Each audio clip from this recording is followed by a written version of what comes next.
tandaan nyo, hindi pa nakakarating sa immigration officer, hinarang na siya. Pag tinignan ako, may mukha akong babae, pero tingnan nyo yung passport ko, is nakalaga doon male. Okay? Tandaan nyo, hindi pa nakakarating sa immigration officer, pinakadulo pa lang ng linya, alam mo yung airport sa Dubai, napakahaba ng linya, pinakadulo pa lang ng linya, naharang na siya. Bakit kaya? So papatulan na natin itong cheap na balitang to for the sake of public awareness, lalo na para sa mga taong hindi lang ipinanganak na boplax pero may matinding delulu self-awareness pa. Ito yung denied entry sa Dubai issue ng isa sa pinaka-attitude na content creators sa Pinas, si Fukerat. So hello mga ate kong Fukerat, ay nandito na ako ngayon sa airport. Sa Philippines na ako. Thank you Lord. Grabe.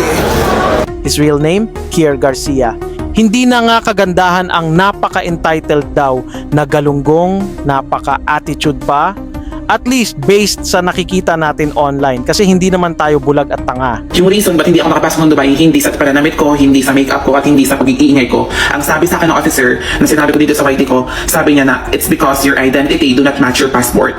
So pag tinignan ako, may mukha akong babae, pero All this time, this guy or gay who goes by the meme named Fukerat na hindi naman comedian pero trying hard na maging comedian dahil obvious naman na ginagaya lang niya ang nagpasikat sa kanya na si Queen Dura Doon sa far away girl. has been lying. And of course, kung malala ang attitude problem mo, package deal na yan. Pagiging sinungaling, pa-victim at entitled, lahat-lahat na. In short, Kier Garcia is your quintessential narcissist. Gusto mo yun? Otro. Masaya ka na nun? Again. Fukerat ako pero masarap sa bed. Ngayon na nagsalita na ang nag-hire sa kanya as endorser si Queen Hera at halatang pinauna niya lang si Fukerat na magsalita para siguro mahuli ang mukhang tilapyang isda sa kanyang mismong bibig. Lumabas na lahat ng sinabi di umano ng huli ay kasinungalingan. And no mga kanetizens, walang Mel dito, as in Mel Chanco level drama. pag tinignan ako, may mukha akong babae, pero tingnan nyo yung passport ko, is nakalaga doon male. Ang T pala is hindi denied entry ang kontrabidang mukhang tilapia dahil sa Mel na yan. The truth? Papasok pa lang daw siya sa Dubai immigration, hinarang na siya for national security reasons. Meaning, Kier Garcia lied not just to save face but to make himself look like the victim. Para ma-fuel ang conspiracy theory ng kanyang mga bobong fans na pinlano daw ni Queen Hera ang lahat para mapahiya ang kanilang mukhang tilapia nilang idol. Na-show you the evidence. Kasi hindi man lang nagsalita kasi sa si Queen Hera stress. Kasi all the blames nasa kanya yung blame. Ngayon, sige, awayin niyo ako. Ngayon! Sige, ipagtanggol niyo yung idol niyo na lakas magpabiktim. Yan ang pinagtanggol niyo, yan. Yan ang pinagtanggol niyo. Si Queen Hera ang nasaktan. O, ipagtanggol niyo. Tapos ako away-awayin niyo. Like, mga girlalush, sino bang bobo ang mag-idolize sa narcissist na to? Kaya tuloy pare-pareho silang bobo at pangit. Yun lang. And here's Queen Hera's full statement on the issue. Walang kwenta ang kakasabi ng character development sa susunod if paulit-ulit ginagawa. That's so ang first step para magkaroon ng character development is taking accountability. Hindi yung magsisinungaling pa at papagmukhain na masasama or masama at i-enjoy yung hate sa mga friends or kasama para lang magmukha siyang kawawa. So I've had enough. So ilang araw kong parang pinag-isipan, pinigilan na parang kawawa, huwag na namang salita, pero not this time. Hindi pa kami nakakalis sa Dubai actually, papunta pa lang kami ng airport ngayon. And yan, kasama ko sila Roldan, si Miss Chung, punta lang ng airport. Pero ang dami kasing dumadaan sa FYP ko na content na nagsasabi about sa denied entry sa Dubai. So ang sasabihin ko ay walang halo, walang dagdag, walang bawas.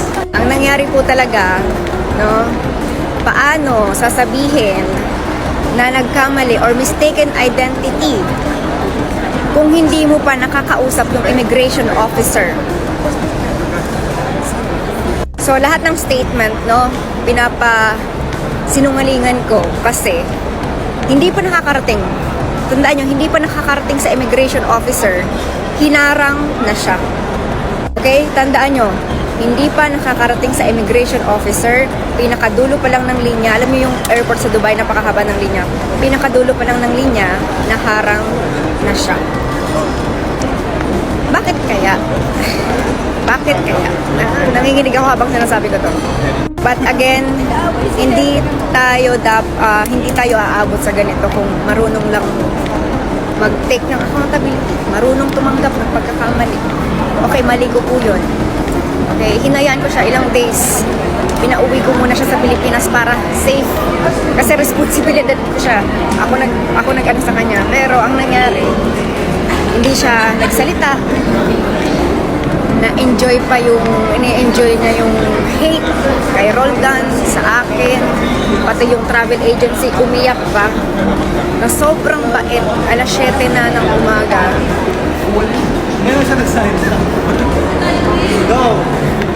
Alas 7 ng umaga, nag-aantay doon. Kasi umaasa kami na makakalabas siya. Kasi kung sino-sino na yung kinausap ko. Tapos sabi ng immigration, papauwi na daw. Mga alas 7 na yun. Eh, sabi niya, Mami, gusto ko na umuwi. Kung gusto ko na umuwi ngayon na.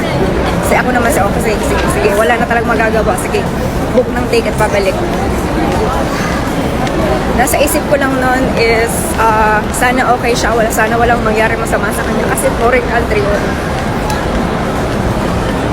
Hindi ko control, hindi ko hawak, wala akong magagawa. Ang nagawa ko lang is pag-usapan yung mga Pilipino dito na kung pwede tulungan siya. Hindi niya siguro alam kung gaano ka-stressful yun para sa akin. Tapos pagdating doon, wala ni isang statement, ni walang salita na hindi po kasalanan nila, wala po kasalanan, ganito po yung nangyari. Wala.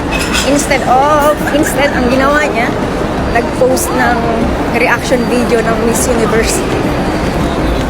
Doon ako nagalit. Sabi ko, enough. Wala ka ng pag-asa. Wala na tong pag-asa. Galit na galit ako ilang araw. Tapos natataranta lang siya, nagtatawag siya sa akin, nag-chat siya sa akin nung lumabas na yung conversation. Kasi of course, image niya na naman ang maapektuhan. Ayokong gawin to, but yung mga fans niya, yung mga supporters niya, at siya, yung nagtulak sa akin para gawin ito.